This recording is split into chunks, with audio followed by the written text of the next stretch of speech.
Notre thème aujourd'hui s'intitule « Il fallait ».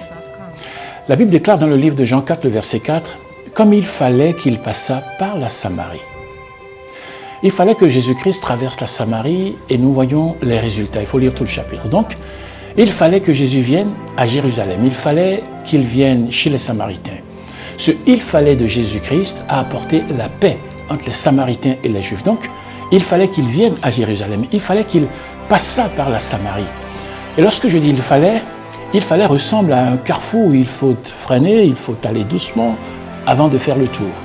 Il fallait être un mot fort dans la vie de tout être humain qui est appelé à aller au sommet. Si vous voulez aller au sommet, il fallait des stations pour prendre du carburant. Si vous voulez aller au sommet, il fallait que Joseph doive vous rattraper. Il fallait que Joseph soit jeté dans le puits. Il fallait que Joseph atterrisse chez Potiphar.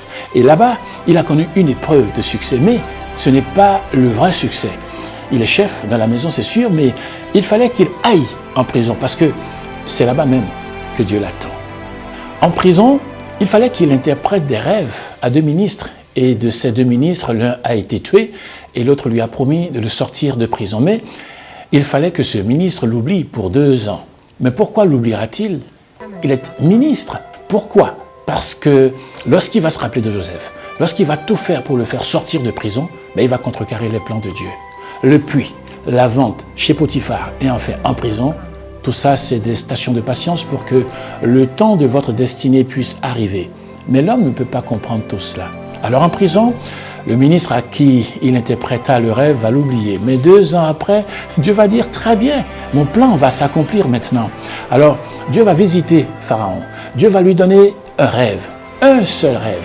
Et Pharaon est troublé. On a tout fait. On a emmené au Pharaon les magiciens, les devins, les chaldéens, les astrologues, les sages. Mais personne ne put interpréter le rêve de Pharaon.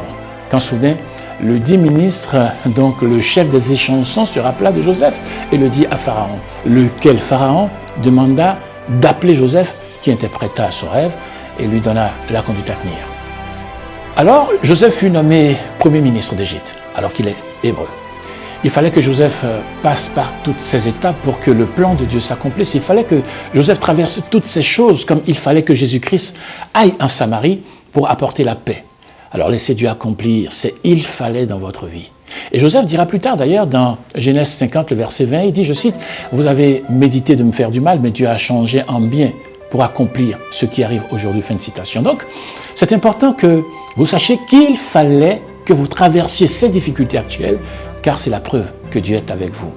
Vous savez, un jour Jésus embrassa Judas, c'est dans le livre de Matthieu, je crois que c'est le Matthieu 26, verset 50, et il lui dit, je cite, « Mon ami, fais ce que tu veux faire, fais-le. » Fin de citation. Mais comment donc on peut appeler mon ami celui qui est venu vous trahir afin que vous soyez crucifiés?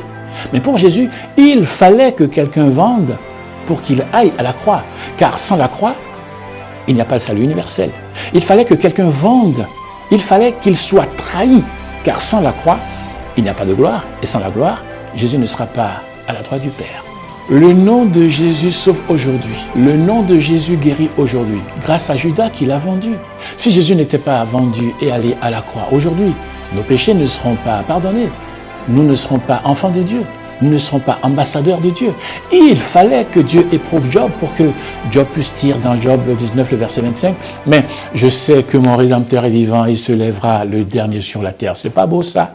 Si Dieu visite quelqu'un pour que son nom soit glorifié, il le fait passer par des endroits troubles, des endroits rocailleux, épineux. Et David, justement, l'a compris parce que dans ces moments, il faut toujours avoir la foi. Car dans Psaume 23, le verset 4, David dit, « Quand je marche dans la vallée de l'ombre de la mort, je ne crains aucun mal, car tu es avec moi. Ta houlette et ton bâton me rassurent. » Enfin, la Bible déclare dans 1 Pierre 5, le verset 10, il dit, « Le Dieu de toute grâce, ce qui vous a appelé en Jésus-Christ à sa gloire éternelle, après que vous ayez souffert un peu de temps, vous perfectionnera lui-même, vous affermira, vous fortifiera, vous rendra inébranlable. » Toutes ces épreuves dans votre vie qui représentent les « il fallait » sont des signes de victoire à venir.